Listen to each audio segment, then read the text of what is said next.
በሰው ፊት መቆም ኃጢአት ሰርቷል ተብሎ መቆምን የመሰለ ከባድ ነገር የለም። ነቢዩ ምን ይላል? በሰዎች ከመውደቅ በማን እጅ መውደቅ ይሻል? በእግዚአብሔር። አቤቱ በአንተ እጅ ልውደቅ፣ በሰው ፊት አልውደቅ ይላል። ሰው የወደቅ እንደሆን ሰው አያደርገማ ያውቃላ ነቢዩ። አያችሁ፣ አልውደቅ አለ ነቢየ እግዚአብሔር ዳዊት ነው ይህንን የሚለው። ወደ እግዚአብሔር መቅረብ ይሻለኛል፣ ቢያንስ እሱ ፊት እሱ አይጨክንም። ሰው ምህረት አያውቅማ። ስትበድል ካየ ስትወድቅ ካየ ትናንት እኮ ደህና ነበር ብርቱ ነበር ዛሬ ደክሞት ነው አይልም። ሰው ድሮም አይጥመኝም ነበር አይደል? አንድ ሰው አሁን ሲወድቅ ካየ እኔ ድሮም ይከነክነኝ ነበረ ደስ አይለኝም ብለን በፊት የሰራውን በጎ ነገር ሁሉ ነው ገደል የምንከት። ነቢዩ ምን አለ? በሰው እጅ አልውደቅ ጌታ ሆይ በማን እጅ ልውደቅ?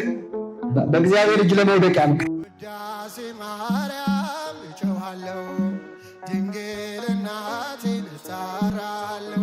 በስመ አብ ወወልድ ወመንፈስ ቅዱስ አሐዱ አምላክ አሜን።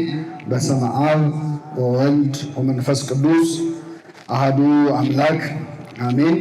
የተከበሩ አባታችን ክቡራን አበው ካህናት፣ ምዕመናት ሁላችሁ በእግዚአብሔር ሰላምታ እንደምን ዋላችሁ? አሜን። ምሕረቱን ቸርነቱን አብዝቶ በእድሜያችን ላይ የዛሬዋን ዕለት ይችን ሰዓት ጨምሮ በቸርነቱ ቅዱስ ቃሉን እንድንሰማ ስሙን እየጠራን እንድናመሰግነው በቤቱ የሰበሰበን የአባቶቻችን አምላክ ልዑለ ባሕርይ እግዚአብሔር ስሙ የተመሰገነ ይሁን። እግዚአብሔር አምላካችን በቀሪው ሰዓት ከመካከላችን ሊሆንልን፣ እንዲያስተምረን፣ እንዲመክረን ቅዱስ ፈቃዱ ይሆንልን። ከትምህርቱ በፊት ያው እህታችን ዘማሪት ለምለም ስለቀረች የተፈጠረውን ክፍት የሥራ ቦታ እንድጠቀሙበት እድል ስለተሰጠኝ አንድ መዝሙር አብረን እንዘምራለን። የአብ ቃል አክብሮሽ በሉ እስኪ። እናት ያደረገሽ እግዚአብሔር በቃሉ ፍጹም ያከበረሽ የምንመካብሽ መሰላል አንቺ ነሽ። ይህን መዝሙር አብረን እንዘምራለን። እግዚአብሔር አምላካችን ዝማሬያችንን በቸርነቱ ይባርክልን። የአብ ቃል አክብሮሽ እናት ያደረገሽ እግዚአብሔር በቃሉ ፍጹም ያከበረሽ የምንመካብሽ መሰላል አንቺ ነሽ። የምንመካብሽ መሰላል አንቺ ነሽ። የአብ ቃል አክብሮሽ እናት ያደረገሽ እግዚአብሔር በቃሉ ፍጹም ያከበረሽ የምንመካብሽ መሰላል አንቺ ነሽ። የምንመካብሽ ቅድስና ባንቺ ጽድቅም ላንቺ ሆኖ ዓለምን የፈጠረ ባንቺ ተወስኖ የገነት ፍሬ ነሽ። ሕይወት ያፈራሽ አንቺን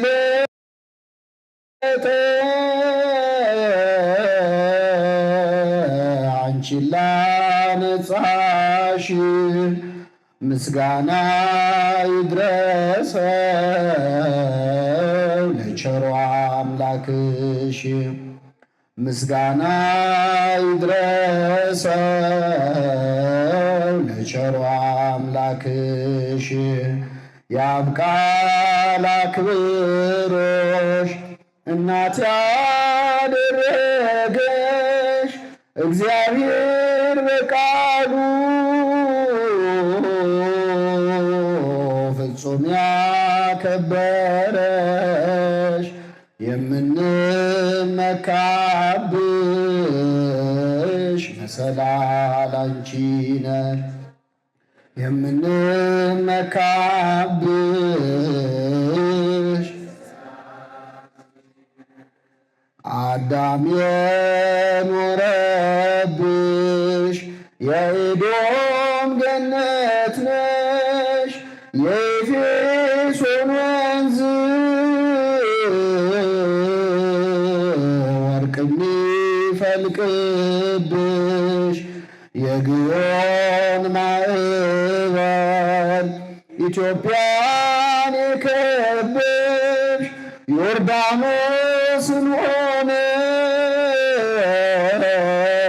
ሆነሽ አሕዛብን ፈወሽ በልጁ ቃልነት አብማ ከበረሽ በልጁ ቃልነት አብማ ከበረሽ የአብ ቃል አክብሮሽ እናት ያደረገሽ እግዚአብሔር በቃሉ ፍጹም ያከበረሽ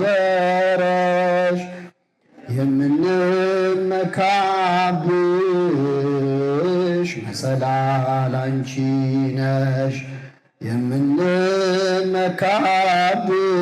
የምንመካብሽ መሰላል አንቺ ነሽ ጻዳሽን ወዶ ወልድ ዋህዶ አጀሽ አብን በሰማያት በህሊናው ጻፈሽ መንፈስ ቅዱስ መጥቶ አንቺን አከበረሽ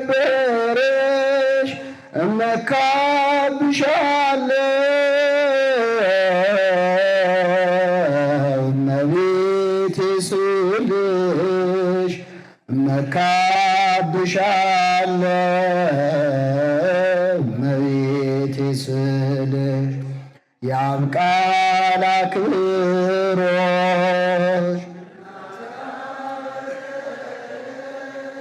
እግዚአብሔር በቃሉ ፍጹም ያከበረሽ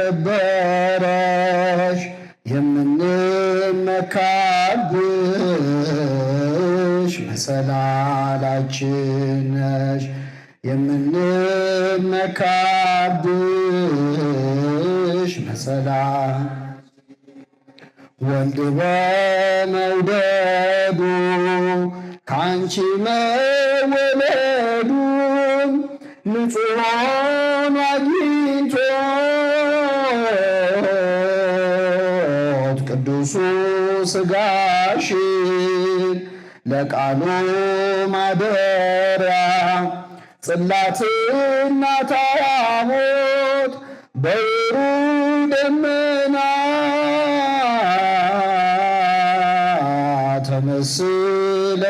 ተመስለሽለት ከሥጋሽ ተካፍሎ ከደምሽ ደም ወስዶ ከነፍስሽ ነፍስን ፍጹም ተዋህዶ ፍጹም ተዋህዶ ፍጹም ተዋህዶ የአብ ቃል አክብሮሽ እናት ያደረገሽ እግዚአብሔር በቃሉ ፍጹም ያከበረሽ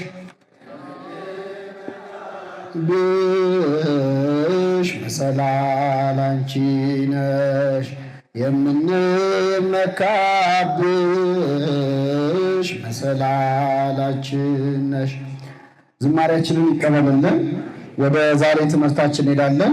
እግዚአብሔር አምላካችን በመካከላችን ሆኖ እንዲያስተምረን እንዲመክረን ምስጢሩን ጥበቡን እንዲገልጥልን የእርሱ ቅዱስ ፈቃድ ይሁንልን። ማረው ጌታችን መድኃኒታችን ኢየሱስ ክርስቶስ ካነጋገራቸው ሰዎች መካከል የዮሐንስ ወንጌል ምዕራፍ 8 ላይ የምትገኝን አንዲት ሴት ነው። እንግዲህ እንደ መጽሐፉ ቃል አመንዝራዋ ሴት ተብላ የተጠቀሰች ናት። ስሟ አልተጠቀሰም። በዚህ ሴት ታሪክ መነሻነት እንማራለን። እግዚአብሔር አምላካችን በቸርነቱ እንዲያስተምረን ቅዱስ ፈቃዱ ይሁንልን። ኢየሱስ ግን ወደ ደብረ ዘይት ሄደ። ማለዳም ደግሞ ወደ መቅደስ ደረሰ። ሕዝቡም ሁሉ ወደ እርሱ መጡ። ተቀምጦም ያስተምራቸው ነበር። ጻፎችና ፈሪሳውያንም በማመንዘር የተያዘችን ሴት ወደ እርሱ አመጡ። በመካከልም እርሷን አቁመው መምህር ሆይ ይህች ሴት ስታመነዝር ተገኝታ ተያዘች። ሙሴም እንደነዚህ ያሉት እንዲወገሩ በሕግ አዘዘን። አንተስ ስለ እርሷ ምን ትላለህ አሉት። የሚከሱበትንም እንዲያገኙ ሊፈትኑት ይህን አሉ። ኢየሱስ ግን ጎንበስ ብሎ በጣቱ በምድር ላይ ጻፈ። መላልሰው በጠየቁት ጊዜ ግን ቀና ብሎ ከእናንተ ኃጢአት የሌለበት አስቀድሞ በድንጋይ ይውገራት አላቸው። ደግሞም ጎንበስ ብሎ በጣቱ በምድር ላይ ጻፈ። እነርሱም ይህን ሲሰሙ ሕሊናቸው ወቀሳቸውና ከሽማግሌዎች ጀምረው እስከ ኋለኞች አንድ አንድ እያሉ ወጡ። ኢየሱስም ብቻውን ቀረ። ሴቲቱም በመካከል ቆማ ነበረች። ኢየሱስም ቀና ብሎ ከሴቲቱ በቀር ማንንም ባላየ ጊዜ አንቺ ሴት እነዚያ ከሳሾችሽ ወዴት አሉ? የፈረደብሽ የለምን? አላት። እርሷም ጌታ ሆይ አንድስ እንኳ አለች። ኢየሱስም እኔም አልፈርድብሽም፣ ሂጂ፣ ካሁን ጀምሮ ደግመሽ ኃጢአትን አትስሪ አላት ይላል። ስለ ቃሉ አምላካችን ስም የተመሰገነ ይሁን። እንግዲህ ይህ ቃል በዮሐንስ ወንጌል ምዕራፍ 8 ላይ የሚገኝ እጅግ በጣም ውብ ታሪክ፣ በተለይ ለእኛ ለኃጢአተኞቹ እጅግ መጽናኛ የሆነ ታሪክ ነው። በዚህ ቃል መነሻነት ነው ዛሬ የምንማረው። አሁን ያነበብኩት የወንጌል ክፍል በመጽሐፍ ቅዱስ ትርጉም ሊቃውንት ዘንድ በጣም አከራካሪ ከሆኑ የመጽሐፍ ቅዱስ ክፍሎች አንዱ ነው። በሁለት ወገን ይከራከራሉ ስለዚህ ታሪክ የመጽሐፍ ቅዱስ ሊቃውንት። አንዳንዶቹ ይህንን ታሪክ እንደምናውቀው እንደምናምነው የዮሐንስ ወንጌልን የጻፈው ወንጌላዊ ዮሐንስ ነው፣ ስለዚህ ዮሐንስ ራሱ የጻፈው ነው ብለው የሚቀበሉ የሚያምኑ የምናምን ሰዎች አለን። በአንጻሩ ደግሞ አንዳንድ የመጽሐፍ ቅዱስ ሊቃውንት የለም፣ ይህን ታሪክ ዮሐንስ በወንጌሉ አልጻፈውም፣ ምናልባት በኋላ ዘመን ደቀ መዛሙርቱ አስገብተውት ሊሆን ይችላል እንጂ የዮሐንስ ወንጌል ከዛ በፊት ከነበረበት እና ከዛ በኋላም ከሚቀጥልበት አገባብ ጋር ብዙ አይሄድም፣ ከዮሐንስ አጻጻፍ ጋር ብዙ አይሄድም እያሉ ስነ ጽሑፋዊ ትንታኔ እየሰጡ ያጻጻፉን ያነጋገሩን ዮሐንስ የማይጠቀማቸውን ቃላት የሚጠቀማቸውን ቃላት እያነጻጸሩ ይህ ቃል ጨርሶ ዮሐንስ የጻፈው አይደለም፣ መፈጸሙን ተፈጽሟል፣ ግን ዮሐንስ ወንጌል ላይ ያልነበረ ነው የሚለዋል። አንዳንዶች ደግሞ ይሄ ታሪክ ከአመንዝራነትን በጣም ሊያበረታታ ይችላል በሚል ስጋት በኋላ ዘመን እንዲወጡ አድርገውት ነው እንጂ ከመጀመሪያ ግን ዮሐንስ ጽፎታል የሚል በጣም ሰፋ ያለ ክርክር በዚህ ጉዳይ ላይ በቤተክርስቲያን ታሪክ በተለይ በመጽሐፍ ቅዱስ ትርጉም ሊቃውንት ዘንድ በጣም የታወቀ ነው። ይህ ታሪክ መጽሐፍ ቅዱስ ላይ አለ ወይስ የለም የሚለው ታሪክ ማለት ነው። እኛ አለ ከሚሉት ወገንን የሚገርማችሁ ይህንን ጉዳይ በሁለቱ ጎራ ሲከራከሩ እንደ ማስረጃ የሚያቀርቡት አንዱ በግሪኩ ትርጉም የለም ይሄ ታሪክ ዮሐንስ ወንጌል ላይ የለም። እነ ቅዱስ ዮሐንስ አፈወርቅም ትርጓሜ ሲጽፉ ዮሐንስ ወንጌልን ይህን ታሪክ አላካተቱትም። አንዳንዶችም ሊቃውንት እንደዚህ አላካተቱትም። በላቲኑ ትርጉም ግን አለ። ከላቲኑ ትርጉም ውጪ እንደ ማስረጃ የሚጠቀሰው የኢትዮጵያና የአርሜኒያ ትርጉም ነው። በኢትዮፒክ ወይም በግዕዙ ትርጉምና በአርማንያው ትርጉም ይህ ታሪክ በመጽሐፍ ቅዱስ ላይ አለ ተብሎ ብዙ የሚወያዩበት ብዙ የሚከራከሩበት ነው። ለማንኛውም ይህን ታሪክ በወንጌል ያጻፈ አምላክ ስሙ የተመሰገነ ይሁን። ለእኛ ጥሩ ነው ጥሩ አይደለም? አንዲትን አመንዝራ ሴት አይቶ አምላካችን ያደረገው የርኅራኄ ታሪክ እጅግ ውብ ታሪክ በዮሐንስ ወንጌል ላይ መጻፉ፣ በተለይ የወንጌል ቅድስተ ቅዱሳን የመጽሐፍ ቅዱስ ቅድስተ ቅዱሳን ተብሎ በሚጠራው የመጨረሻ ቅድስና ቤተክርስቲያናችን መጽሐፍ ቅዱስ ቅዱስ መጽሐፍ ነው። ግን የቅዱሱ መጽሐፍ ቅድስተ ቅዱሳን ደግሞ የምትለው ዮሐንስ ወንጌልን ነው። የታቦት ያህል የሚከበር ወንጌል ነው። ታቦት በሌለበት ስፍራ ካህን ቢኖር ምዕመናን ስደት ላይ ቢሆኑ በዚያ ስፍራ ታቦት ከሌለ ዮሐንስ ወንጌልን አድርጎ ካህኑ ቀድሶ ያቁርባቸው። ተብሎ ይታዘዛል። በሥርዓተ ቤተክርስቲያን የታቦት ያህል የሚከበር ወንጌል ነውና በዚህ ወንጌል ላይ ይህንን የመሰለ ውብ ታሪክ የለም ማለት በጣም የሚከብድ ነው። እኛ እንቀበለዋለን። በእውነት ይህን ታሪክ ስላጻፈልን ስሙ የተመሰገነ ይሁን። ግን ይህንን ታሪክ ከወንጌል እንዲወጣ ደጋግመው ያነሱ ሰዎችም የራሳቸው ነጥብ አላቸው። አንደኛው አመንዝራነትን እንዳይስፋፋ ከሚል ስጋት ነው። በዚህ ታሪክ ላይ አምላካችን ኢየሱስ ክርስቶስ ስታመነዝር እጅ ከፍንጅ የተያዘችን ሴት አልፈርድብሽም ብሎ ነፃ ለቋታል። ስለዚህ ከኦሪት ሕግም ብቻ ሳይሆን በአዲስ ኪዳንም ከአመንዝራነት ሕግ ጋር እንዴት ይሄዳል? ክርስቶስ ለዚህ ሴት ያሳየው ምሕረት እንዴት ነው መቀበል የሚቻለው የሚል በጣም ጥያቄ አንስተው ይህንን ከመጽሐፉ እስከ ማውጣት የደረሱ ሰዎች አሉ። ግን ከመጽሐፍ ቅዱስ የማይዋጥልንን ታሪክ እያነሳን የምናወጣ ከሆነ የሚዋጥልንን የምናስገባ ከሆነ የምናምነው በመጽሐፍ ቅዱስ ሳይሆን በራሳችን ነው ማለት ነው። ደስ ያለውን ሰው የሚቀበል ከሆነ ምናልባት ቀደን አናወጣውም እንጂ እኛም እኮ ራሳችን አሁን ከመጽሐፍ ቅዱስ አንዳንድ ጥቅሶች ባይገቡ ደስ የሚሉን የሉ እንደው ስናያቸው ጌታ እዚህ ላይ እንደው ምን አለ ቢተወው የምንለው እችን ጉዳይ ባያነሳት የምንለው መስታወቱን ስታየው አላምርህ ካለ ፊትህ መስታወቱን እንደ መስበር ማለት ነው። መጽሐፍ ቅዱስ መስታወት ነው።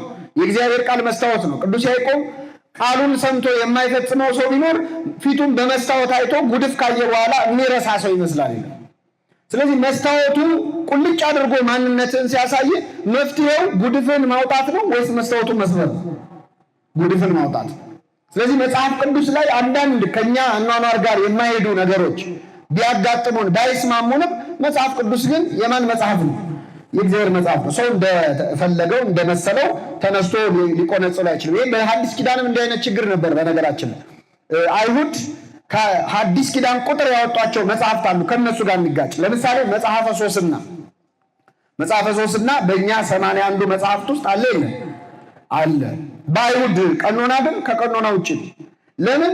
መጽሐፈ ሶስና ስታዩት ታሪኩ የአይሁድን ረበናት የሚያዋርድ ታሪክ።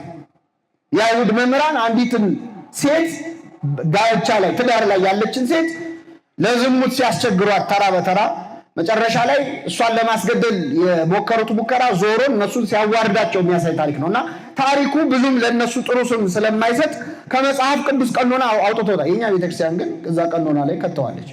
መጽሐፈ ሶስና ተብሎ በመጽሐፍ ቅዱስ ላይ የዳዊትንም ታሪክ ከመሃል እንዲህ ለመቆንጸል ይሞክራሉ። በጣም የሚገርም ነገር ልንገራችሁ። ዳዊት የሰው ሚስት ቀምቶ አመነዘረ የሚለው ታሪክ የቤርሳቤህን ታሪክ አይሁድ በትርጓሜያቸው ያስተባብሉታል። ይገርማቸው። ልክ እኛ መዝሙረ ዳዊት ትርጓሜ እንደምንለው የአይሁድ የትርጓሜ መጽሐፍ አለ እና እዛ መጽሐፍ ላይ ቤርሳቤህ ልታሳስተው ብላ ነው በጨለማ ገለዋን ልትታጠብ ዳዊት ቤት አጠገብ ሄዳ የታጠበችው ብለው ጥፋቱ የዳዊት ሳይሆን የማን ነው? በእነሱ ቤት ረድተው ሞተዋል። ግን ዳዊትን ይህንን አላስቀረውም። ዳዊትም እኔ ምን አጠፋው ልታሳስተኝ ብላ ነው አላለም። አቤቱ እንደ ቸርነትህ መጠን ምን በለኝ ማረኝ። አንተን ብቻ በደልኩ፣ በፊትህም ክፋትን አደረግኩ። እኔ ንጉሥ ነኝ፣ ከኔ በላይ ንጉሥ የለም። አንተ ነህ ንጉሴ፣ ብቸኛ አለቃ አንተ ብትሆን አንተንም በደልኩ፣ በፊትም ክፋትን አደረግኩ ብሎ ዳዊት አምኗል። ስለዚህ መጽሐፍ ቅዱስ ላይ ያልተስማሙንን እየመረጥን ልናስተባብል አንችልም። ምንም አይነት እንኳን ይሄ ለአመንዝራ የተደረገ ምሕረት ቀርቶ ከዚህም የባሰ የበለጠ ለኃጢአት ይገፋፋ ይሆን ምንለውም ታሪክም ቢሆን ከመጽሐፍ ቅዱስ የማውጣት መብት የለንም እና እኛ ቤተክርስቲያናችን ይህን ታሪክ በትክክል አስገብተዋለች። አሁንም ድረስ በዚህ ዘመን ድረስ እንዲህ አይነት ችግር በየዘመኑ ሊስተዋል ይችላል። በቤተክርስቲያን ታሪክ ዲዮናቲስቶች የሚባሉ መናፍቃን ተነስተው ነበር። እነዚህ ሰዎች ምን ያደርጉ ነበር መሰላቸው? 4ኛውና 5ኛው ክፍለ ዘመን ላይ ቤተክርስቲያን የቅዱሳን ብቻ መሰብሰቢያ ናት የሚል ትምህርት ያስተምሩ ነበር። ኃጢአተኞች በቤተክርስቲያን ቦታ የላቸውም ብለው ያስቡ ነበር። በዚህ ምክንያት የምህረት ትምህርት ሲሰጥ ደስ አይላቸው። እግዚአብሔር መሐሪ ነው፣ ይቅር ባይ ነው፣ ቸር ነው ሲባል ይሄ ህዝቡን ማባለግ ነው፣ ማበላሸት ነው። እግዚአብሔር የፍርድ አምላክ ነው፣ የፍትህ አምላክ ነው ብለው ምህረቱ ሲነገር የሚበሳጩ ሰዎች ነበሩ። አልፈው ተርፈው ምስጢራተ ቤተክርስቲያን ራሱ የሚሰምሩት ቅዱሳን ካህናት ከኖሩ ብቻ ነው የሚል ትምህርት ነበራቸው። በዚህ ዘመንም አንዳንዴ አልፎ አልፎ ጭላንጭሉ ይሰማ እንዲህ አይነት ትምህርት። አሁን በዚህ ዘመን ጸሎታችን እንዴት ያደርጋል እንዲህ አይነት ቀሳውስት እያሉ እንዲህ አይነት ዲያቆናት እያሉ ክህነታቸው አልፏል ምግባራቸው እንዲሆነ የሚል ነገር አትሰሙ? በየዘመኑ ሰይጣን እንዲህ አይነት ነገር ያደርጋል። ግን በኃጢአተኛ ካህንም ቢቀደስ በጻድቅ ካህንም ቢቀደስ መስዋዕቱ ስንት ነው? በካህኑ አድሮ ምስጢራትን የሚፈጽመው ማን ነው? እግዚአብሔር። እና እነዚህ ዲዮናቲስቶች በፍጹም ቤተክርስቲያን ውስጥ ማገልገል ያለባቸው ፍጹማን ሰዎች ናቸው፣ ቅዱሳን ብቻ ናቸው ብሎ ያስተምሩ ነበር። ግን ይህን ሲሉ በተዘዋዋሪ እነሱ ማገልገል ችለዋል፣ ቤተክርስቲያን ውስጥ ገብተው አይደለ? ስለዚህ እነሱ ምንድን ናቸው ማለት ቅዱሳንን ማለትን ያህል ደግሞ ቅዱስ ያለመሆን ምልክት ነው፣ ድፍረት ነው ራሱ። እና በዛ ዘመን የነበረ ቅዱስ አውግስጢኖስ የተባለ ሊቅ ምን ይላቸዋል መሰላቸው? በኃጢአተኛ ካህን እግዚአብሔር ስራ አይሰራም አትበሉ፣ ይሰራል ይልና ኤልያስ በረሃብ ዘመን ዋሻ ውስጥ በከረመ በኖረ ጊዜ ኤልያስን ለመመገብ ይላኩ የነበሩት እነማን ናቸው? ቁራዎች ናቸው።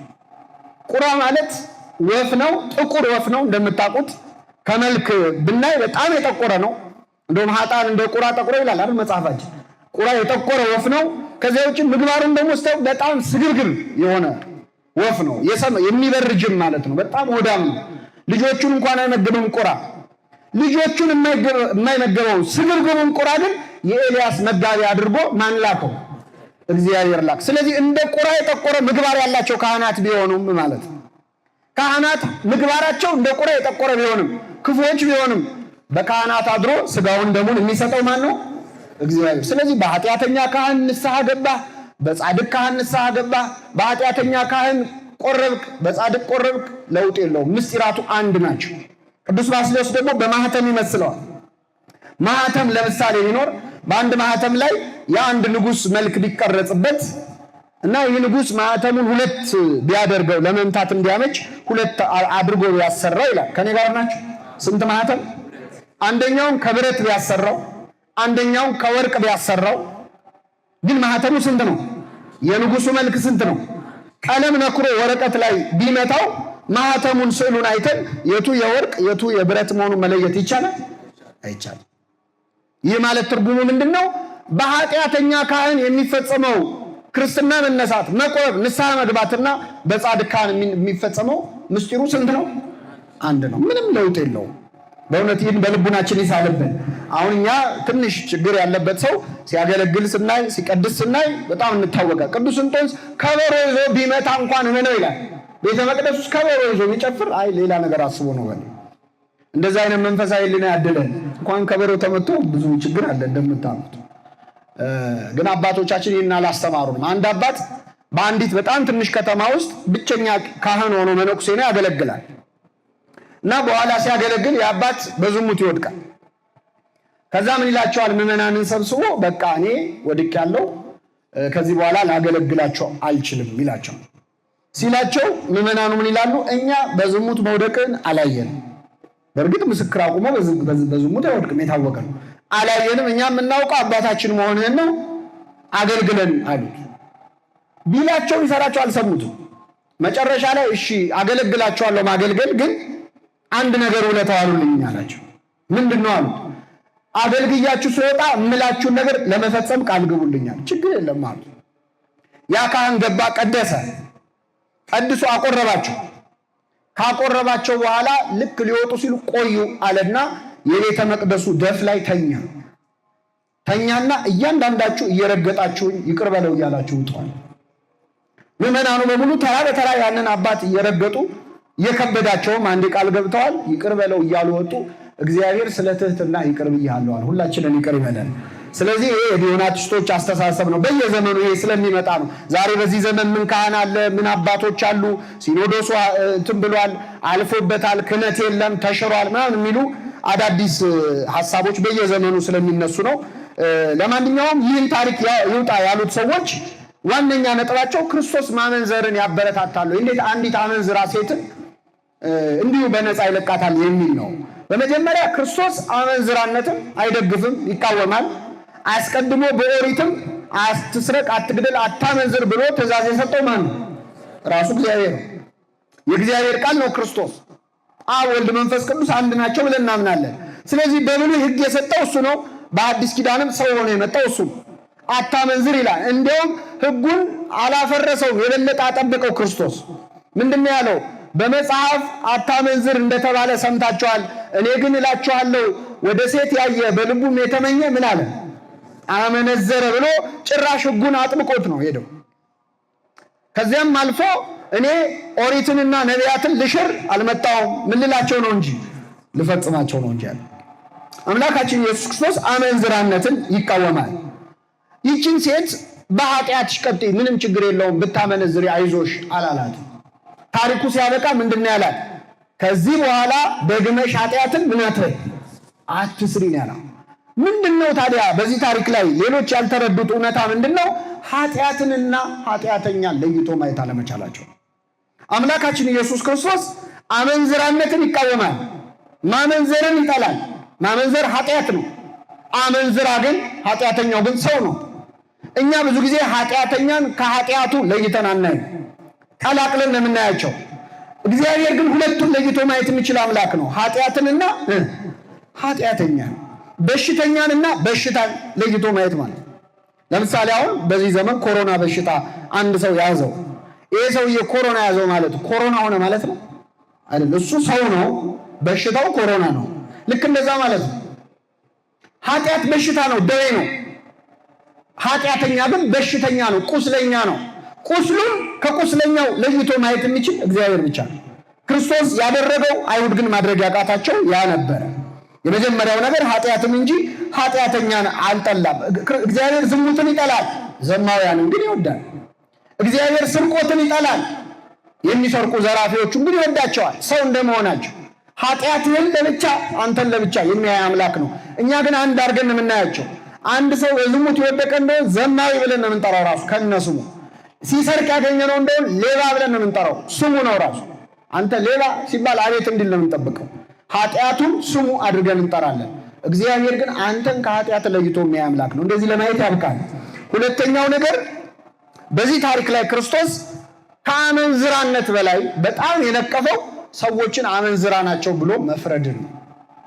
ጸሐፍት ፈሪሳውያን ይችን ሴት አምጥተው ከፊቱ ሲያቀርቡለት በጣም የተጸየፈው ከሷ ማመንዘር በላይ የነሱ ፈራጅነት፣ የነሱ ጭካኔ፣ ጥላቻ ያ ነው የበለጠ ያሳዘነው። ይሄ ለእኛ ለክርስቲያኖች በጣም ትልቅ ትምህርት ነው። ቅዱስ አባታችን አባ ጊዮርጊስ ዘጋስጫ ምን ይላል መሰላችሁ? እግዚአብሔር እችን ቃል አብረን እንበል። እግዚአብሔር ስለ ጽድቁ ከሚመካ ድንግል ሰው ይልቅ ስለ ዝሙቱ የሚያለቅስን ዘማዊ ይወዳል። ልብ አድርጉ። ከድንግልና ይልቅ ዝሙትን ይወዳል አላለም አባ ጊዮርጊስ። ስለ ዝሙቱ፣ ስለ ድንግልናው፣ ስለ ንጽህናው ከሚታበይ ከሚመካ ጻድቅ ሰው ይልቅ ስለ ኃጢአቱ፣ ስለ ዝሙቱ ምን የሚልን የሚያለቅስ። ምን ማለት መሰላችሁ? ወደ ቤተክርስቲያን ሲገባ ንጽህና አለኝ ድንግልና አለኝ ብሎ እየታበየ ከሚገባው ሰውዬ ይልቅ በር ላይ ቆማ እኔ ሴተኛ ዳሪ ነኝ፣ ግቢ ውስጥ መግባት አልችልም፣ እባክህ ጧፍ ስጥልኝ ብላ የምትሰጠዋን ሴተኛ ዳሪ የበለጠ ይወዳታል እግዚአብሔር። ከትዕቢተኞቹ ይልቅ ማለት ነው። ራሳቸውን ከሚያጸድቁት ይልቅ የሰውን ኃጢአት እያዩ አቤት እንደው እንደዚህ ስላላረከኝ አመሰግናለሁ የሚሉ ጸሐፍት ፈሪሳውያን ይልቅ ቀና ብዬ የሰማይን ርዝመት አይ ዘንድ አደባባይ አይደለም የሚሉ ትሑታንን ይወዳል። ይሄ በእውነት አሁን ስንሰማው ለእኛ ከባድ ነው። ለምን መሰላችሁ? ከክርስቶስ ይልቅ በጣም የምንመስለው እኛ ጸሐፍት ፈሪሳውያንን ነው። በጣም የፈሪሳውያን ጸባይ ቤተክርስቲያን ውስጥ የሞላ ነው። ቢጣራ ጸሐፍት ፈሪሳውያንን ከክርስቶስ ይልቅ ለእነሱ ነው የምንቀርበው። ቤተክርስቲያን የሚመጣን ሰው በጣም ማሸማቀቅ፣ በሆነ አይን ማየት። በተለይ እንደኔ አይነቱ ደግሞ ትንሽ ቤተክርስቲያን ቆየው የሚለው ሰው እንግዳ ለሚመጣ ሰው እንዴት አይነት ፊት እንደሚያሳይ እናውቃለን። ካለባበሱ ጀምሮ ከእግር እስከ ራሱ ነው የምናነሳው አይደል? ቅዳሴ ሊያስቀድስ የመጣውን ሰው ገና ዛሬ የመጣ ከሆነ በተለይ እንዴት ነው የምናየው? እንዴት ነው የምናየው? ርስት አለን አይደል? ስንት ዓመት ያስቀደስንበት ማንም እንዲነካው ማንፈልግ በአይናችን እኮ እንወጋለን። ሰዎች እንግድነት እንዲሰማቸው የት ነበርሽ የት ነበርክ አይነት ፊት እናሳያለን። እግዚአብሔር የማያሳያቸውን ፊት ማለት ነው። በጣም የሚገርማችሁ ቅዳሴያችን ሲጀምር በጣም የሚያሳዝን መልእክት አለው። አሁን አንዳንዴ ቅዳሴ የማያስቀድሱ ግን እንደው በሆነ ምክንያት የሚያስቀድሱ ሰዎች አሉ። ድንገት በሕይወታቸው ምናልባት ለመጀመሪያ ጊዜ በምን ካላችሁ ወይ ሰው አግብቶ ሰርግ ወይ ሚዜ ሆነው ወይ አጃቢ ሆነው መገኘት ስላለባቸው እየሰማችሁ አላችሁ። እንደዚህ አይደል ሰዎች የሚመጡ ሰዎች አሉ ለሰርግ ወይ ደግሞ ዘመድ ሞቶባቸው ፍታት የሚያስቆርቡበት ቀን ሆነው የሚመጡ ሰዎች አሉ። እንደዛ የሚመጡትን ሰዎች እኛ እንዴት ነው የምንቀበለው? ሲቀመጡ አሁን ትንሽ እያለም ማለት ነው የሆነ ነገር ሲያደርግ ቀልባቸውን እየገፈፈ በተቻለ አቅም የእንግድነት ስሜት እንዲሰማቸው እዚህ ቦታ ላይ መቆም እኔ አይገባኝም እንዲሉ እኛ ነን የምናደርገው እግዚአብሔር ሳያደርግ። ቤተ ክርስቲያን ግን ምን ትላለች መሰላችሁ? ገና ቅዳሴው ሲጀምር ኩሉ ዘገብራ ለጽድቅ ጻድቅ ውእቱ፣ ጽድቅን የሚሰራ በሉ እስኪ እርሱ ጻድቅ ነው። ኩሉ ዘገብራ ለጽድቅ ጻድቅ ውእቱ ወዘያከብር ሰንበተ። ቤተክርስቲያን ምን ትለዋለች መሰላችሁ? ያን ገና ዛሬ የመጣሁት የሚለውን ሰውዬ ጽድቅን የሚያደርግ እርሱ ጻድቅ ነው፣ ሰንበትንም የሚያከብር ትላለች። ምንን የሚያከብር? ይሄ ሰውዬ ካልጋው ከእንቅልፉ ተነስቶ የመጣው ምንን አክብሮ ነው? አይዞህ ሌላ ጽድቅ ባይኖርም ቢያንስ ዛሬ የመጣው ምንን አክብረ ነው? ወዘያከብር ሰንበተ ይበል ፈላሲ ዘገብአ ሀበ እግዚአብሔር ይፈልጠኒኑ እምሕዝቡ። ወደ እግዚአብሔር የተጠጋ እንግዳ ሰው ወደ ማን የተጠጋ? ዛሬ ገና የመጣ ሰው መጤ ነኝ ብሎ የሚያስብ ሰው እያለች ነው ቤተክርስቲያን።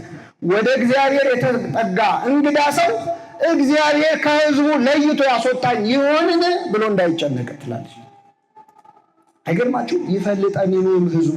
እግዚአብሔር አሁን እኔን ኃጢአተኛውን፣ እኔ ዘማዊውን፣ እኔ የረከስኩትን ከዚህ ሁሌ ከሚያስቀድሱ ከሚጸልዩ ምዕመናን ዘንድ ሲያገኘኝ ውጣ አንተ አሁን የምትመጣው ብሎ ያስወጣኝ ይሆን ብሎ እንዳያስብ። ለምን? ኩሉ ዘገብራ ለጽድቅ ጻድቅ ውእቱ፣ ጽድቅን የሚያደርግ እርሱ ጻድቅ ነው፣ ሰንበትንስ ማክበር ጽድቅ አይደለም ወይ ትላለች። በእውነት ይህችን ቤተክርስቲያን የሰጠን አምላክ ስሙ የተመሰገነ። እንደኛ አይደለችም እኮ እኛ ነን ሌላ ቨርዥን ኦፍ ቤተክርስቲያን። እኛ ነን በር ላይ ቆመን ሰው ቀልብ የምንገፍ እንጂ ቤተክርስቲያኒቱ ግን ለሕሙማን የተዘጋጀች ሐኪም ቤት ናት። እንዴት ነው አንተ ሆስፒታል ውስጥ ሰው አግኝተህ እንዴት ያማ እንዴት ትታመማለህ ትቆስላለህ ይባላል እንዴ? ሆስፒታል ድሮ ምን ሊያደርግ ይመጣል? ሊታከም ነው። በሽተኛ ሆነን በበሽተኛ ጨክናል። ለማንኛውም አምላካችን በዚህ ስፍራ የበለጠ የወቀሰው ከሴቲቱ ማመንዘር በላይ ሴቲቱን አመንዝራ ናት ብለው የፈረዱባትን ሰዎች ናቸው። ወደ ታሪኩ እንመለስ። በማለዳም ወደ መቅደስ ደረሰ ይላል ክርስቶስ። በማለዳ ወደ መቅደስ ደረሰ፣ ሕዝቡም ሁሉ መጡ፣ ተቀምጦ ያስተምራቸው ነበር ይላል። ምን ብሎ ያስተምራቸው ነው? ቁጭ ብሎ ቆሞ ማስተማር አለ፣ ቁጭ ብሎ ማስተማር አለ። እኛ ቤተክርስቲያን ወንበር ዘርግተው የሚያስተምሩ የጉባኤ መምህራን አሉ። ተቀምጠው ነው የሚያስተምሩት። ክርስቶስ ያን አድርጎ አሳይቶናል። ቆሞም ማስተማር ተቀምጦም ማስተማር ስርዓት ነው። እያስተማረ እያለ ይላል ጻፎችና ፈሪሳውያን በምንዝር የተያዘች ሴት ወደ እርሷ አመጡ፣ በመካከልም እርሷን አቆሟት ይላል።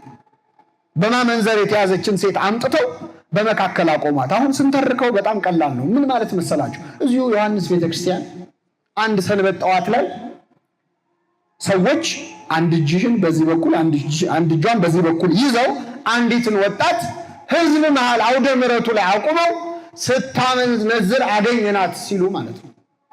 በአደባባይ ሊጠይቁት የፈለጉት ይቺ ሴት እንደ ኦሪቱ ሕግ ልትገደል ይገባል አይገባም ነው። ጥያቄ መጠየቅ ከሆነ ሴቲቱን አምጥቶ ማሳየት ያስፈልጋል? አያስፈልግም። ዝም ብሎ እንዴት ነው ከሕግ አንጻር እንዴት ታዋለ ማለት ይቻላል? ዋናው ጉዳያቸው ጥያቄው አይደለም። የመጀመሪያው ሴቲቱን ማዋረድ አምጥቶ መሀል ላይ ማቆም። ምን አመጣው? እስቲ መሀል ላይ ማቆም። ከዚህ በላይ ቅጣት የለም። ስታመነዝር አገኘናት ብለው በሰው ፊት አቆሟት። በሰው ፊት መቆም ኃጢአት ሰርቷል ተብሎ መቆምን የመሰለ ከባድ ነገር የለም። ነቢዩ ምን ይላል? በሰዎች ከመውደቅ በማን እጅ መውደቅ ይሻል? በእግዚአብሔር። አቤቱ በአንተ እጅ ልውደቅ፣ በሰው ፊት አልውደቅ ይላል። ሰው የወደቅ እንደሆን ሰው አረገማ ያውቃላ ነቢዩ። አያችሁ፣ አልውደቅ አለ ነቢየ እግዚአብሔር ዳዊት ነው ይህንን የሚለው። ወደ እግዚአብሔር መቅረብ ይሻለኛል። ቢያንስ እሱ ፊት እሱ አይጨክንም። ሰው ምህረት አያውቅማ። ስትበድል ካየ ስትወድቅ ካየ ትናንት እኮ ደህና ነበር ብርቱ ነበር ዛሬ ደክሞት ነው አይልም። ሰው ድሮም አይጥመኝም ነበር ነው አይደል? አንድ ሰው አሁን ሲወድቅ ካየ እኔ ድሮም ይከነክነኝ ነበረ ደስ አይለኝም ብለን በፊት የሰራውን በጎ ነገር ሁሉ ነው ገደል የምንከተው። ነቢዩ ምን አለ? በሰው እጅ አልውደቅ ጌታ ሆይ በማን እጅ ልውደቅ? በእግዚአብሔር እጅ ለመውደቅ ያብቃል። አዎ ነቢዩን ዳዊትም ልብ አድርጉ። ዳዊት አመንዝሮ የሰው ሚስት ቀምቶ ሰው እስከ መግደል ደርሶ መጨረሻ ላይ እግዚአብሔር ምሕረት አደረገለት። ምሕረት ማድረግ ብቻ አይደለም፣ መማር ብቻ አይደለም። የዳዊት ልጅ ተባለ ክርስቶስ። የማን ልጅ? የአብርሃም ልጅ የዳዊት ልጅ ተባለ። ዳዊት እኮ አመንዝሯል። አይ እኔ መወለዴ ካልቀረ ከደና ቅዱሳን ልወለድ እንጂ እንዴት ከአመንዝራ እወለዳለሁ? የዳዊት ልጅ ሆይ ማረኝ ተብዬማ አልጠራም። አንድ ንጹሕ ፈልጌ የእሱ ልጅ ልባል አላለም። እኛ አሁን አንድ አባት ብለን በመንፈሳዊ እንኳን አባት ብለን የምናከብራቸው ሰው በኃጢአት ቢወድቁ ከዛ በኋላ አባቴ ብለን ለመጥራት ፈቃደኛ አይደለም። እግዚአብሔር ግን በዝሙት እንደወደቀ ያወቀውን ዳዊት አባቴ ሊለው እሱም የዳዊት ልጅ ተብሎ ሊጠራ አላፈረበትም። ስለዚህ በሰዎች ከመውደቅ በማን ልጅ መውደቅ ይሻላል? አምጥተው አቆሟት ይላል በሰው ፊት። ሰዎች ደግሞ ሲፈርዱ አይን የላቸውም። በጣም ከባድ ነው። ይመጻደቃሉ። እነሱ የማይበድሉ እስኪመስሉ ድረስ እንዴት እኮ ሰው ላይ እንደምንፈርድ እኛም ማንወድቅ ይመስል እኛም ማንስት ይመስል ሌላው ቀርቶ እኛም የምንሰራውን ኃጢአት እንኳን ሰው ሲሰራ በጣም ነው የምንፈርደው። አይ እኔም እኮ እንዲያድርግ ያለው እንግዲህ ተፈትኖ ነው እኔ እንደተፈተንኩት ብለን አናዝ ነው። በጣም ጨካኙ አምጥተው በሰው ፊት አወጧት። የበላይነት ስሜት አለው። ሰው ሲፈርድ ደስ ይለዋል የሰውን ኃጢአት። አሁን በዘመናችን ደግሞ በጣም ቴክኖሎጂውም ለዚህ በጣም የተስማማ ነው። እንደምታውቁት የሰው ኃጢአት ሲወራ ደስ አይል። የገሌን ቅሌት ተዘረገፈችው ሚል ምናምን ቪዲዮ አላያችሁ? ዘለን ምን ከፍተው አይደለ? ሌላ ስብከት እንኳን ከፍትም ሌላ መዝሙር የገሌ ጉድ ተዘረገፈ ሲባል ግን ተንሰፍስፈን ነምን። የኛን ጉድ እኮ የሸፈነው እግዚአብሔር። አሁን ኃጢአት የሚሸት ቢሆን ማን ከቤት ይወጣል?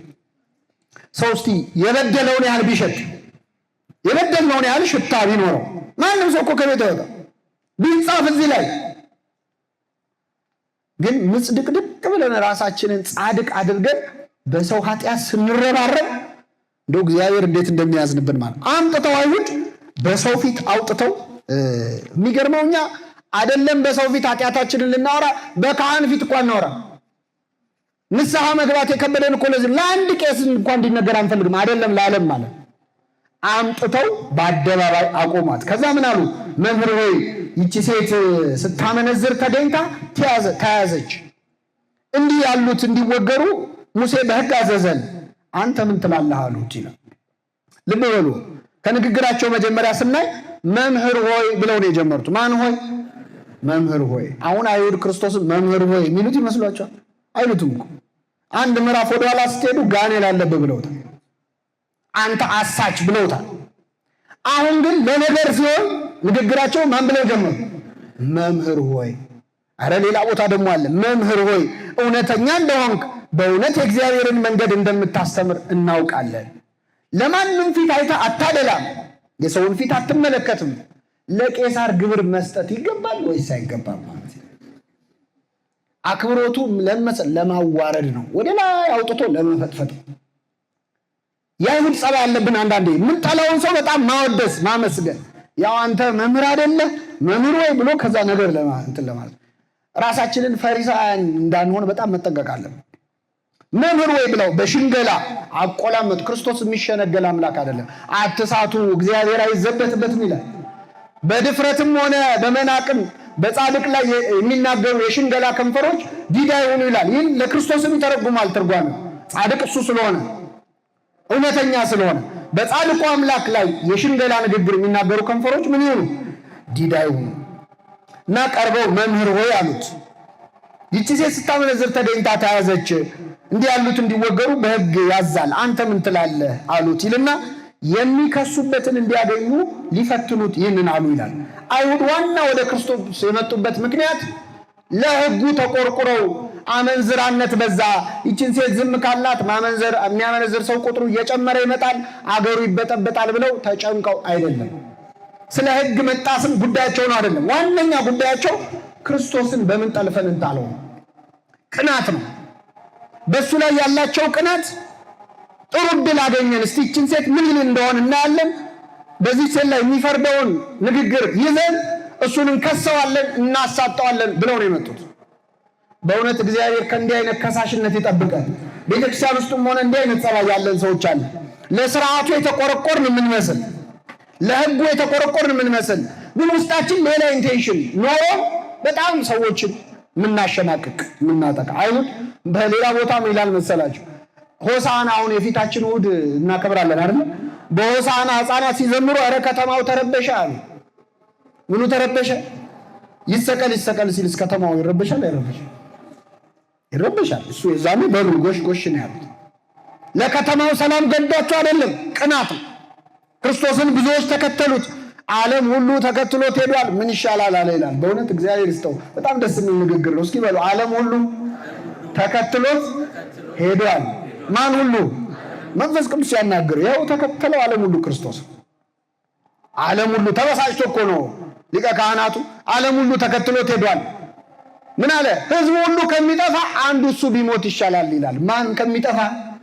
አቤት ቅኔ! እግዚአብሔር ይስጠው። ማን ከሚጠፋ? ክርስቶስ የሞተው ማን እንዳይጠፋ ነው። ህዝቡ ሁሉ አንዴ እኮ መንፈስ ቅዱስ ሲቃኝ ቅኔ ነው የምትቀኘው ሳታውቀው። ተንኮል አስበህ እኮ ነው። በሱ ቤታውን ማሾፉ ማሽሟጠጡ ነበር። ግን አንዱ ቢሞት ይሻላል። ዓለም ሁሉ ተከትሎት ሄዷል። ህዝቡ ሁሉ ከሚጠፋ አንዱ ቢሞት ይሻላል። እኛ እንዳንጠፋ ነው አንዱ እሱ የሞተው። ስለዚህ መጥተው በቅናት ተነሳስተው ስለ ህግ ጥሰት ገዷቸው ሳይሆን በክፋት መጥተው ጠየቁት። እግዚአብሔር ስርዓት አስጠባቂ መስለህ፣ ለህጉ የቀናህ መስለህ፣ ለቤተ ክርስቲያን የተቆረቆርክ መስለህ ውስጥ ሌላ ክፋት፣ ቅናት፣ ተንኮል ካለ ልብህን ጭምር ነው የሚያየው። እግዚአብሔር የተናገርከውን እያየ የሚታለል አምላክ አለ። አልተታለለም። ልባቸውን ያንገበገበው የአመንዝራነት ጉዳይ አለመሆኑን አውቋል። ክርስቶስ አውቋል። ምክንያቱም ህግ ከቆረቆራቸው አንደኛ ቤተ መቅደስ ውስጥ እኮ እዛው ይሸጣሉ፣ ይለውጣሉ። ቤተ መቅደስ ውስጥ የእንስሳ ግሳት መቅደሱን ሞልቶታል። ምን ነው እሱ አይቆጫቸውም? ለምን ዝም አሉ? እሱ ነው የተቆረቆረው። ቤቴ ጸሎት ቤት ትባላለች ብሎ የገሰጸው። ሁለተኛ ይቺ ሴት ስታመነዝር አይተናታል እና በድንጋይ ተወግራ ትሞት ዘንድ ያዛል። ምን ይመስልሃል ብለው ጠየቁት። ህጉን አስጠባቂዎች ከሆኑ ህጉ ምን መሰላችሁ የሚለው? አንድ ወንድና አንዲት ሴት ሲያመነዝሩ ከተያዙ እጅ ከፍንጅ አብረው በድንጋይ ይወገሩ ነው የሚለው። አብረው ማለት ሲያመነዝሩ ከተገኙ። ይዘው የመጡት ግን ወደ ክርስቶስ ስንት ሰው ነው? ብቻዋን አላመነዘረችም። የታለው ወንዱ? ደግሞ ይዘናታል ነው ያሉት አይደል? እጅ ከፍንጅ ነው። እንደው ሰውየው ምን አይነት ሯጭ ቢሆን ያመለጠ? ተመልከቱ። ህጉ ከቆጫቸው እሱ ሴታል አብረው ማምጣት ነበረባቸው። ዓላማቸው ግን ምን መሰላችሁ? ሁለት ነገር ነው ተስፋ አድርገው የመጡት። ክርስቶስ ሁለት ነው መልስ ሊሰጥ የሚችለው። እንግዲህ አምላካችን አንተ ሁለት መንገድ አስምረህ ትመጣለህ፣ እሱ ሶስተኛ ሌላ መንገድ የሚሰራ አምላክ ነው። እነሱ ምንድነው? ወይ በድንጋይ ትወገር አለዚያ አትወገር ይላል። ከሁለት አንዱ ነው መልሱ። የስ ወር ነው ለነሱ። ክርስቶስ ግን ሁለት መልስ ብቻ ያለው አምላክ አይደለም። ዓላማቸው ምንድነው? አንደኛ በድንጋይ ተወግራ ልትሞት ይገባል ካለ ያዘጋጁት ነገር አለ። አንደኛ ትሙት ካለ የመጀመሪያው ነገር እንዴ መሐሪ ነኝ ይሌለ እንዴ ራራለሁ ይሌለ እንዴ እኔ ላድን የመጣሁት ኃጢአተኞችን የጠፋውን ልፈልግ የመጣሁት ብሎ ሲሰብካል ነበር። አሁን ደግሞ መልሶ በድንጋይ ትሙት ይላል እንዴ? ወርውሩባት እንዴት ይላል? ትምህርቱ ወጥ አይደለም ማለት ነው። አንዴ እንዲህ እያለ ይወላውላል ብለው ሊተቹት ነው። ትምህርቱን ሊተቹበት አንድ ወር። ሁለተኛ ሊከሱት ይፈልጉ ነበር ይላል ዮሐንስ ወንጌላዊ። ምን ሊሉት? በሕጉ መሰረት እስራኤላውያን ማንንም ሰው በሞት ቅጣት የመቅጣት መብት የላቸውም ሮማውያን ካልፈቀዱላቸው። ለዚህ ነው አሁን በሰሙነ ሕማማት ሲነበብ ትሰማላችሁ። ጲላጦስ ፊት አቅርበው ክርስቶስን ሲያስጨንቁ ይሰቀል ሲሉ ጲላጦስ እናንተ እንደ ሕጋችሁ ፍረዱበት አላቸው ይላል። ፍረዱበት ሲላቸው እኛ እንገድል ዘንድ አልተፈቀደልንም አሉት ይላል። ምን እንል ዘንድ? ስለዚህ ገድሎ የመቅጣት መብት የላቸውም በሮም ሕግ። መግደል የሚችሉት እስራኤል ውስጥ ያለን ሰው፣ ኢየሩሳሌም ውስጥ ያለ ሰው መግደል አይችሉም። ከገደሉም ከከተማ አውጥተው ውጭ ነው መግደል የሚችሉት። ለዚህ ነው ቀዳሜ ሰማዕት ቅዱስ እስጢፋኖስን ወደ ውጭ አውጥተው በድንጋይ ወግረው ገደሉት ይላል አይደል? ለምን? እዛው ካደረጉት ስለሚያስከስሳቸው። ስለዚህ ክርስቶስ ይህች ሴት ትሙት ካለ ወደ ሮማውያን ሄደው ያው ሰው ተወግሮ ይገደል ይላል ብለው ሊከሱት ነበር እቅዳቸው። አትወገር ካለስ ደግሞ ምሕረት ይሰጣት ካለስ አንደኛ ኦሪትን ሽር አልመጣውም ይላል፣ ግን መልሶ ኦሪትን ምን ይላል? ይሽራል ይሉ። ሁለተኛ አመንዝራነትን ያበረታታል፣ ሰዎች በትዳራቸው እንዳይጸኑ የሚያደርግ አምላክ ነው ብለው ሊከሱት ነበር እቅዳቸው። አምላካችን ኢየሱስ ክርስቶስ ሁሉንም ቢል ጥፋተኛ ነበረ። ባጭሩ በአይሁድ አስተሳሰብ ምንም ቢያደርግ ጥፋተኛ ነበር። አንዳንዴ የሆነን ሰው ስንጠላው ጥሩም ቢያደርግ መጥፎም ቢያደርግ ተመሳሳይ። ጌታ ቀድሞ ምን ብሏል መሰላችሁ? ይህን ትውልድ በምን መስለዋለሁ አለ። ከኔ ጋር ናችሁ? ይህን ትውልድ በምን መስለዋለሁ ይልና ምን ይላል? ዘፈን ዘፈንላችሁ አልተቀበላችሁንም፣ ሙሾ አወጣንላችሁ አላለቀሳችሁም ይላል። ሙሾ ሲወጣም አታለቅሱም፣ ዘፈን ሲዘፈንም አትቀበሉ። መጥምቁ ዮሐንስ ሳይበላ ሳይጠጣ መጣ፣ ጋኔን አለበት አላችሁት። እኔ እየበላው እየጠጣው መጣው፣ እኔንም ደግሞ ተቃወማችሁ። ምን ብናደርግ ነው የሚሻለው? ይህን ትውልድ በምን እንመስለዋለን? አይሁድ እንደዛ ናቸው። የአይሁድ ጸባይ እንዳይኖረን በእውነት በጣም መጠንቀቅ ያስፈልጋል። የሆነን ሰው ነክሰን እንይዝና የሆኑ ሰዎችን እንጠላና የሆነን ወገን እናጠቁርና ምንም ቢያደርግ ስህተት ነው የማለት ይሄ የአይሁድ ጸባይ። አምላካችን ኢየሱስ ክርስቶስ ምን አደረገ? ጎንበስ ብሎ በጣቱ በምድር ላይ ጻፈ ይላል። ገደሏትም አላለም፣ አትገደልም አላለም። ጎንበስ ብሎ በጣቱ በምድር ላይ ጻፈ። ክርስቶስ አጎንብሶ የጻፈው ምንድን ነው የሚለው ላይ ብዙ ሊቃውንት ብዙ ብለዋል። ይሄ ነው ብሎ በእርግጠኝነት ለመናገር ግን አጎንብሶ የጻፈውን የሚያውቀው ማን ነው? ክርስቶስና የጻፈውን አይተው ቀልባቸው ተገፉ ብን ብን ብለው የጠፉት አይሁድ ያውቃሉ። አምላካችን ስለጻፈው ብዙ በተርጉማን የተለያየ ነገር ብለዋል። አንደኛ ያሉት ሕጉን ነው የጻፈው ይላሉ። ምኑን ነው የጻፈው? ሕጉን። አንዲት ሴት በድንጋይ ተወግራ ትሙት ሲባል ብቻዋን አይደለም፣ ካመነዘረች አብሯት ካመነዘረው ሰውዬ ጋር አብራት ትወገር የሚለውን ሕጉን ነው የጻፈው።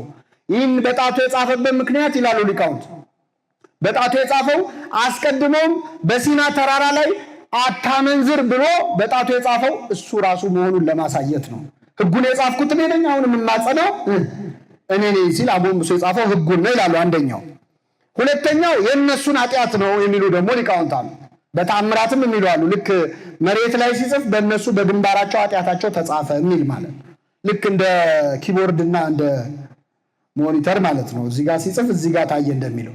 ያንን ግን ትርጓሜ ወንጌል መልሶ ያቀነዋል። ምን ይላል? አይ እሱማ ከባቴ አበሳ ነው፣ የሰው ኃጢአትን የሚገልጥ አምላክ አይደለም፣ ግን እያንዳንዳቸው የራሳቸው ኃጢአት እንዲታያቸው አድርጓቸዋል ይላል። አጎንብሶ ጻፈ። ሶስተኛው ሊቃውንተ ቤተክርስቲያን ክርስቶስ አጎንብሶ የጻፈው ምን ይላሉ? ኤርምያስ ምዕራፍ 15 ላይ የተጻፈ ቃል አለ። ስማቸው ነው የተጻፈው የሚያሰኝ ማለት ነው። ላንብብላችሁ። ትንቢተ ኤርምያስ ምዕራፍ 17 ቁጥር 13 ላይ የሚተዉ ሁሉ ያፍራሉ። በሉ እስኪ ስማቸውም በምድር ላይ ይጻፋል። በምን ላይ?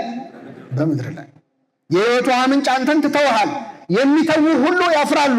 ስማቸውም በምን ላይ ይጻፋል? በምድር ላይ ይጻፋል። ኃጢአተኞች ስማቸው በምድር ነው የሚጻፈው። ጻድቃን ግን ስማቸው በየት ነው የሚጻፈው? ስማችሁ በሰማያት ስለተጻፈ ምን ይበላችሁ? ደስ ይበላችሁ። በምድር ስሙ የሚጻፍ ሰው አለ፣ በሰማይ ግን አይታወቅም። አሁን እዚህ በጣም ታዋቂ ሰው አለ፣ ሰማይ ቤት ማንም አያውቀው። እየሰማችሁ? በሰማይ አይታወቅም። እዚህ ኃያላን አሉ፣ እዛ ምንም ይሆን። በመንፈሳዊው ራሱ በመንፈሳዊውን እዚህ እንደ ጻድቅ የሚታይ ሰው አለ፣ እዚህ ከቁብ የማንቆጥረው ሰው አለ።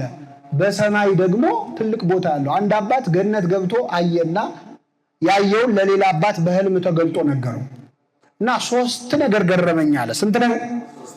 ገነት ገብቼ ሶስት ነገር ገረመኝ። አንደኛ ገነት ውስጥ አገኛቸዋለሁ ብዬ ያልጠበቅኳቸውን ሰዎች ገነት ውስጥ አገኘኋቸው። እየሰማችሁ? በፍጹም ገነት ውስጥ አሁን እኛ ገነት ውስጥማ በፍጹም ሊገቡ አይችሉም የምንላቸው ሰዎችም አሉ እኮ። ስናያቸው ወይ እገሌ ከገባማ በቃ ኩነኔ የለም ማለት ነው ምንላቸው አሉ። ኃጢአተኛ ምላቸው፣ ሰካራሞች ምላቸው፣ ቀራጮችና መንዝሮች መንግስተ ሰማያት በመግባት ይቀድሟቸዋል እንዳለ ክርስቶስ ነው። እና ገነት ገብቻ ለአባት ገነት ውስጥ አገኛቸዋለሁ ብዬ የማስባቸውን ሰዎች በማግኘቴ ገረመኝ። ሁለተኛ ገነት ውስጥ ይኖራሉ ብዬ የጠበቅኳቸውን ሰዎች ደግሞ አጣኋቸው።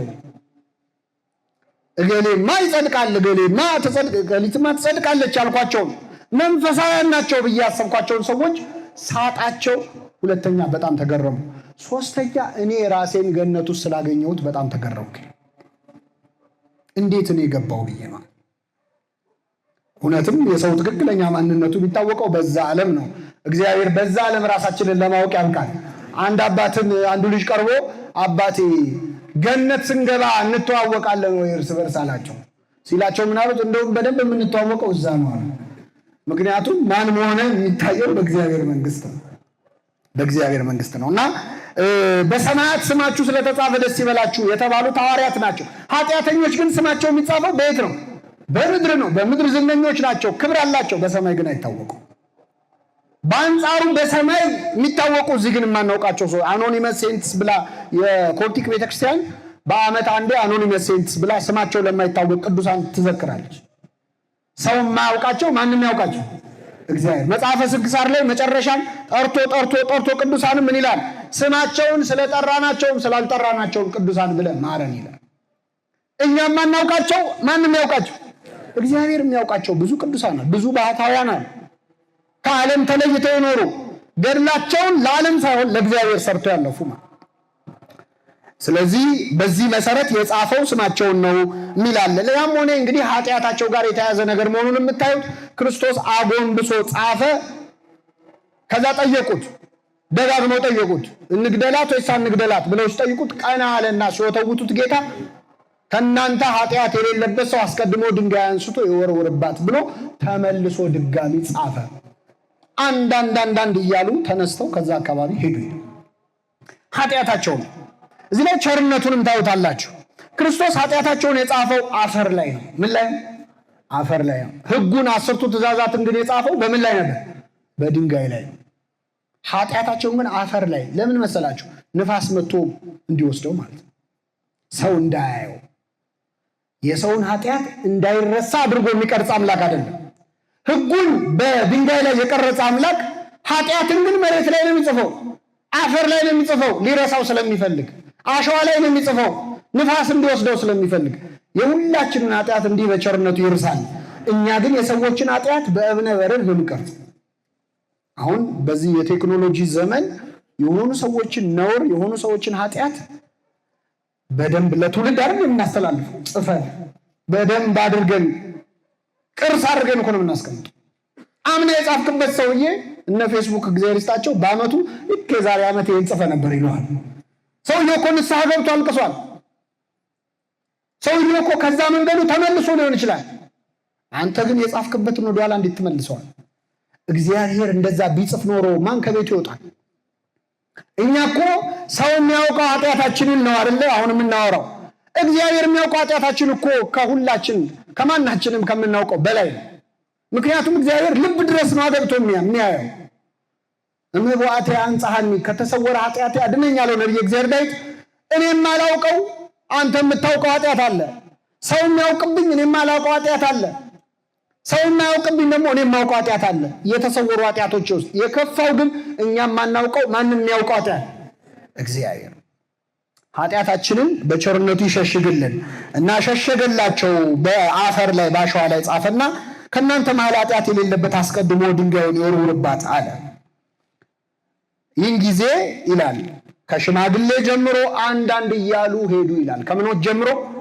ሰው እንደ ዕድሜው ነው እንግዲህ ኃጢአቱ ብዛት አይደለ? በጣም ያረጀው ሰው ኃጢአቱ ብዙ ነው፣ የብዙ ዓመታት ነው። ደግሞ ወጣቱ በእርግጥ አሁን እንኳን እንደዛ ለማለት ትንሽ ያስቸግራል። ያሁን ወጣቶች ብርቶች ነን፣ ጊዜያችንን በአግባቡ ተጠቅመን ብንሸመግል የምንሰራውን ኃጢአት አብቃቅተን እንሰራለን። ግን ቢሆንም መቼስ እንደየዕድሜያቸው አረጋውያኑ ቀድመው ወጡ ይላል። ማነው? ወጣቶቹ። ከዛ የቆዩት ደግሞ ወጣቶቹ፣ እነሱ ደግሞ ቀስቀስ ብለው ወጡ።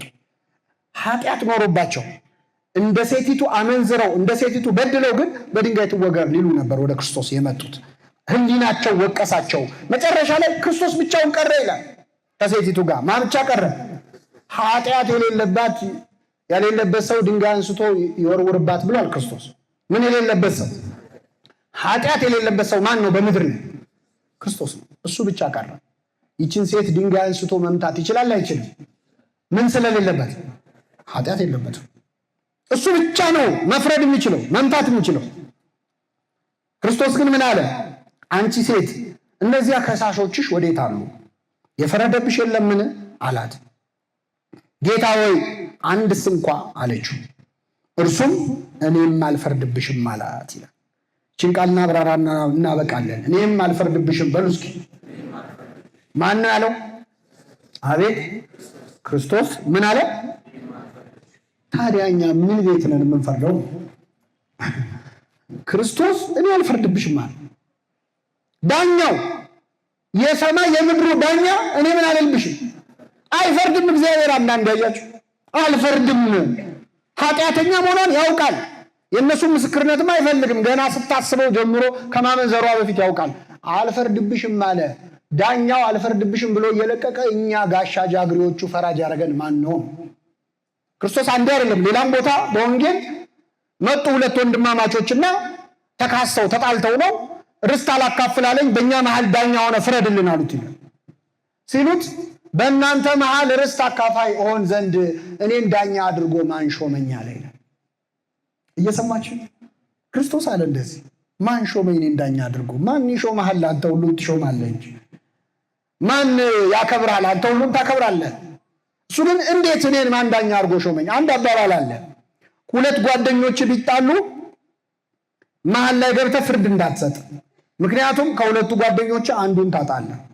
የምትሰጠው ፍርድ ለአንዱ መደገፍ ለአንዱ መቃወም ስለሚሆን ከሁለቱ ስንቱን ታጣለህ? አንዱን። ሁለት ደግሞ የማታውቃቸው ሰዎች ካገኘንን እነሱ መሃል ገብተህ ፍረድ። ምክንያቱም ከሁለቱ አንድ ጓደኛ ታገኛለህ ይባላል፣ አዲስ ጓደኛ።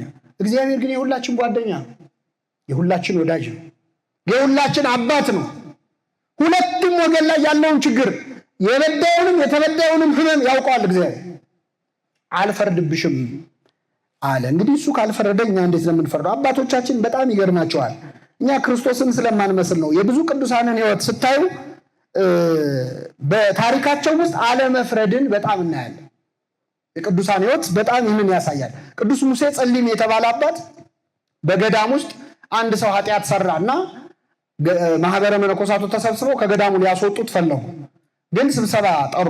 መጀመሪያ ተሰብስበን እንወያይበታል። ከዛ አባ ሙሴ ጸሊም ና ሲባል አይመጣም። በጣም ሲጨቀጭቁት መጨረሻ ላይ መጣ። ምንድን ያደረገው? በከረጢት አሸዋ ይዞ ቀደደው። አሸዋው እንትኑ ከረጢቱ እና እየፈሰሰ አሸዋው መንገድ ቅርጽ እየሰራ መጣ። ከዛ ምን ሆነ ነው ምንድን ያስከው አሉት። የኔ ኃጢአት እንዲህ ሞልቶ እየፈሰሰ ነው፣ እናንተ ደግሞ ወንድሜ ላይ ፍረድ ትሉኛላችሁ። በዚህ ተጸጽተው ያንን አባት ይቅር ብለውታል። በዚህ ዘመን በጣም መፈራረድ፣ አንዳችን በአንዳችን ኃጢአት እንኳን እንደዚህ የተረጋገጠ ነገር ተገኝቶ ወሬ እንኳን ስንሰማ እኮ እናጣራ። ስታመነዝር ተይዛ አገኘናት አሉ። መቼ ሰው አቁማ አታመነዝርም? ያው ከተባለ ማመናችን አይቀርም። ስለሆነ ሰው በጎ ነገር አንጠራጠርም፣ አናምንም። ጥሩ ክፉ ነገር ግን ወዲያው ነው የምናምነው። በሌላ ስፍራ ደግሞ አባ መቃሪዎስ በገዳም ውስጥ አንድ መነኩሴ ከአንዲት ሴት ጋር እየመጣች እሱ ቤት እያደረች ነው በአቱ ውስጥ ብለው ይነግሩታል። አረ በፍጹም እኔ ልጅ ይሄን አያደርግም ይላል። ከኔ ጋር ናቸው። በጣም ተጨቃጨቁ። መጨረሻ ላይ አንድ ቀን ልክ ሴቲቱ ስትገባ አይተው ሮጠው ይዘው ና አሁን እጅ ከፍንጅ እንያዛቸው አሉት። አባ መቃርስ እየከፋው እያዘነ መጣ። ሲመጣ ገና ከሩቅ ሳይደርስ ወደ ቤቱ ድምፁን ከፍ አድርጎ አረ የኔ ልጅ እንዲያደርግም በፍጹም እያለ መጣ። ከሩቅ ድምፁ ምን እንዲል ነው እንዲሰማ። ሴቲቱ ሮጣ ደንግጠው እንዴት እናርግ ብለው ቅርጫት ነበረ፣ ቅርጫት ውስጥ ገባችና ተደፋባት፣ አለበሰው ቅርጫቱን መቀመጫ አለ። አባ መቃርስ ቅድስና አለው፣ ያውቃል ምን እየተደረገ እንዳለ እዛ ባት ውስጥ ሄዶ ቅርጫቱ ላይ ተቀመጠ። በሉ ፈልጓል። አገላብጠው ፈለጉ። እሱን ትልቅ አባት ነው፣ ማንም ተነሳ አይለው። አያችሁ ዝም ብላችሁ ነው ስም የምታጠፉት፣ በሉ ሂዱ አለና አባረራቸው። ካባረራቸው በኋላ ልክ እነሱ መውጣታቸውን መራቃቸውን ሲያውቅ ቅርጫቱን አነሳው። ሴቲቱ እዛ ኩርብት ብላ ቁጭ ብላለች። ሁለቱንም እዛው መክሮ ቀኖና ሰጥቶ ንስሐ ሰጥቶ አሰናበታቸው። ሲወጣ ሳር ቅጠሉ ሳይቀር ድምፅ አውጥቶ እንደ አምላክህ ከባት ያበሳ ሆንክ፣ በደልን የምትሸፍን ሆንክ ብለው አመሰገኑት ይላል ዜናው። መቼ ነው እኛ ክርስቲያን የምንሆነው? ነው ሳንኖረው እኮ በቃ እንደው መታወቂያ ላይ ይቅር ክርስትና መታወቂያ ላይ በሌላው ኃጢአት ደግሞ የተሻለ ኃጢአተኞች ሆነን እኮ ከሱ በጣም የተሻለ ኃጢአተኞች ሆነን ግን በጣም እንፈርዳለን። ከሚፈርድ ልቡና እግዚአብሔር ያድነን። የሚገርማችሁ ሴቲቱን ከሳሾችሽ ወዴት አሉ ሲላት ያለችውን እኔና ይበቃናል። ከሳሾችሽ ወዴት አሉ ሲላት አይ እነሱማ ብዙ ክፉ አስበው ነበር አንተ አዋረድካቸው እንጂ አለች። አላለችም። አንድስ እንኳን ነው ያለችው። ጌታ ሆይ አንድ እንኳን የለውም ነው ያለችው።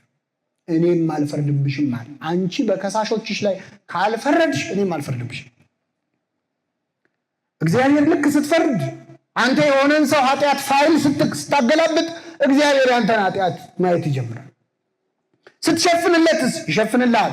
ቅዱስ ያዕቆብ ወንድሙን ከክፉ ወደ ደግ የሚመልስ ሰው የራሱን የኃጢአት ብዛት እንደሚሸፍን ይወቅ። ቢቻለንማ እንደ አባቶቻችን ለበደለው ወንድም እስከ መስገድ፣ እስከ መጾም፣ እስከ መጸለይ። አንድ አባት ወንድሙ በዝሙት ወደቀ፣ እንደሱ መንኩሶ ያለ ነው። ልክ ይህን ሲያውቅ እግዚአብሔር መልአክ መጥቶ ሲነግረው ወደ ወንድሙ ሄደና በዝሙት ወድቅ ያለውኝ አለው። ሲለው በጣም አዘነና እሱማ እኔም እኮ አፍሬ ነው እንጂ ምን ብያለሁ ወድቅ ያለው። ታዲያ በቃ እግዚአብሔር መሐሪ ነው ይማረን ብለው ሁለቱም እየሰገዱ እየጾሙ እየጸለዩ መለመን ጀመሩ። እግዚአብሔር ተገልጾ ምን አለ? ስላልበደለው ወንድምህ ብዬ ይቅር ብያለሁ አለ። ሳይወድቅ እንደወደቀ ሆኖ ከአንተ ጋር የሚጾመው የሚጸልየውን ወንድምህን አይቼ ምሬአለሁ። እና ምንድነው ነዳያን አሁን ሲፋቀሩ አያሳዝንም? አሁን ነዳያን አንድ ድሃ ለሌላ ድሃ ሲመጸውት ስታዩ ምን ይሰማቸው? አያሳዝኑ? በሌላቸው ይመጸውታሉ እንላለን። እኛ ኃጢአተኞቹ ስንተዛዘን ሲያይ ደግሞ እንደዛ ነው እግዚአብሔር የሚሰማው። በሌላቸው ምግባር ይተዛዘናሉ ብሎ ያዝንልናል።